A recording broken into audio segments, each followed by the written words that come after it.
Court and correctional records from North Carolina identify Nakia Thompson, the grandniece of Tish James, as an absconder.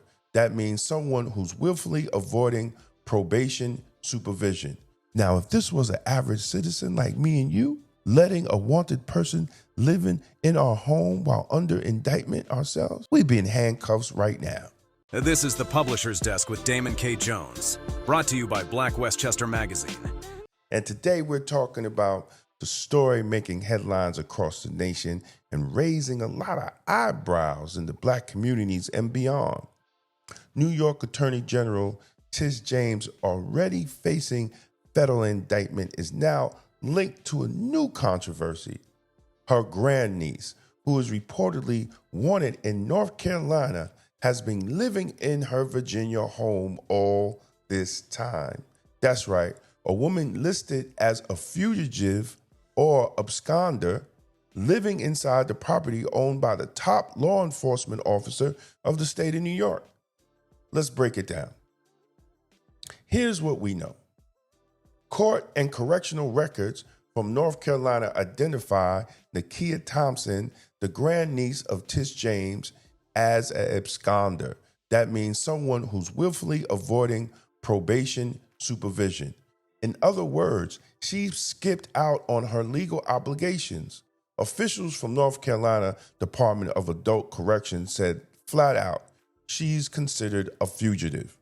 At the same time, reports from multiple outlets, including the Washington Examiner and the New York Post, confirm that Thompson has been living rent-free in James' Norfolk, Virginia home since around 2020. The same home that is the center of the federal fraud indictment. Now, here's where it gets interesting, brothers and sisters. Federal prosecutors says James purchased that Norfolk home in 2020 and told the bank that it will be her secondary residence. That allowed her a better interest rates, lower payments, and basically a sweeter deal. But investigators claim she never lived there. Instead, her grandniece, the same one with the active warrant, was staying there with her children. Now, if that's true, then the question becomes, was the property really a secondary home? Or was it a cover story for a rental or family use that violated mortgage terms?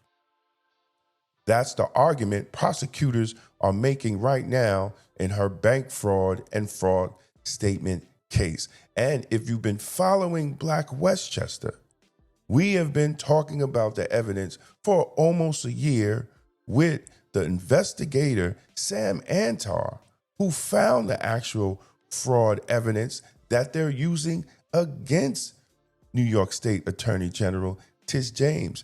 Around August 17, she signs the power of attorney that's notarized by two members of her office, saying that she intends to make that property her primary residence.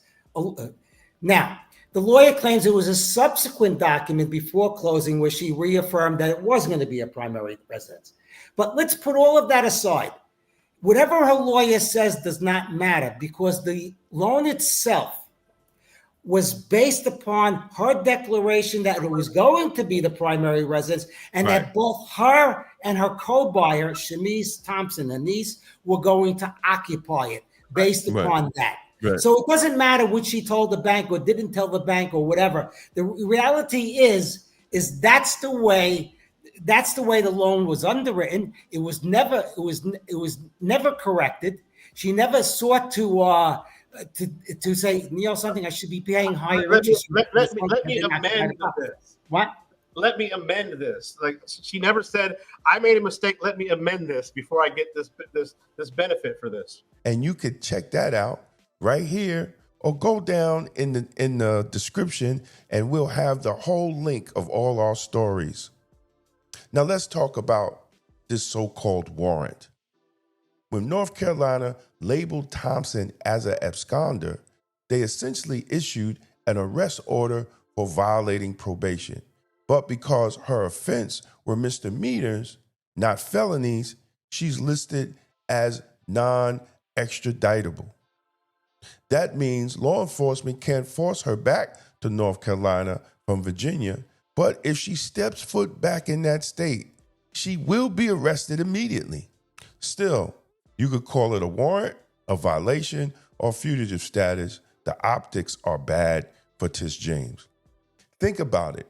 The state top prosecutor, sworn to uphold the law in New York State, owns a home where someone is evading the law in North Carolina. That does not look good for Tish James. Now, some people are calling this a setup, saying that it's political payback because James went after Donald Trump in civil court. Others are saying, no, this is karma, that when you make a career weaponizing your office against political enemies, eventually the same system turns its eyes on you. But here's the reality, brothers and sisters. This is not about partisanship. It's about accountability. And this is what we stress here in Black Westchester. When you hold public office, no matter if you're a Republican or if you're a Democrat, no matter if you are Black, no matter if you're white, no matter if you're a woman, no matter if you're a man, you don't get the luxury of separating your personal business from your public responsibility. That's what makes this story so explosive. Let's ask the question no one in mainstream media seems to be willing to dig into. Did Letitia James know her grandniece was listed as a fugitive? If not, how could she not know when the woman is living in our house for years? Was the property declared on her financial disclosures as an occupied or income generating asset?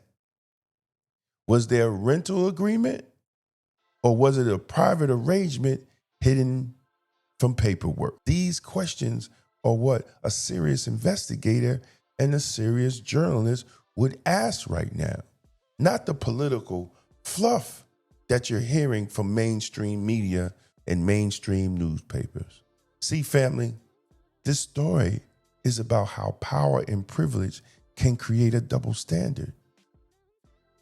Whether you're a Republican or a Democrat, even for those who claim to fight justice. Now, if this was an average citizen like me and you, letting a wanted person living in our home while under indictment ourselves, we'd be in handcuffs right now, without a doubt. See, that's the double standard we got to keep calling out. That's the double standard we have to be addressing out publicly and saying it loud, no matter who's in power. So here's the takeaway. When it comes to law and justice, you can't preach accountability and live exemption to that accountability that you're preaching. This is the publisher's desk, and I'm Black Westchester publisher Damon K. Jones. Please go to our website, blackwestchester.com. It's the news with the Black point of view. And as always, stay safe, stay blessed, and stay Blacktastic. Peace. Tired of the same emotional politics that lead nowhere. Emotional Politics, Logical Failure by Damon K. Jones is the book Black America needs right now. It exposes the lies, challenges the gatekeepers, and calls for real strategy, not just symbolism. Power starts with truth. On sale, now, and available in audiobook on Amazon. Tolerance is for Cowards by Damon K. Jones. This book is not anti-police, it's pro-community. Discover how the extended policing strategy empowers you to demand real public safety, justice, and accountability from your local police department. Because the Black community deserves good policing. On sale now on Amazon and Audible. Discover Jesus and Divine Black Masculinity by Damon K. Jones. This a bold blueprint to restore faith, manhood, and purpose in Black America. Because the Black community needs good Black men. Available now on Amazon. If you found this video informative, don't forget to like and share it with others who need to hear the truth. And for exclusive content and behind-the-scenes access, join the Black Westchester Magazine YouTube membership club today. Your support helps us keep independent Black media strong. Support independent Black media with style. Rock Black Westchester merch and represent the news with the Black point of view. Every purchase helps us speak truth to power. Thank you to everyone who supported us through Super Chat. Your contributions keep independent media alive and thriving. We couldn't do it without you. This is the Publisher's Desk with Damon K. Jones, brought to you by Black Westchester Magazine, where life, culture, community, and faith meet truth, power, and purpose.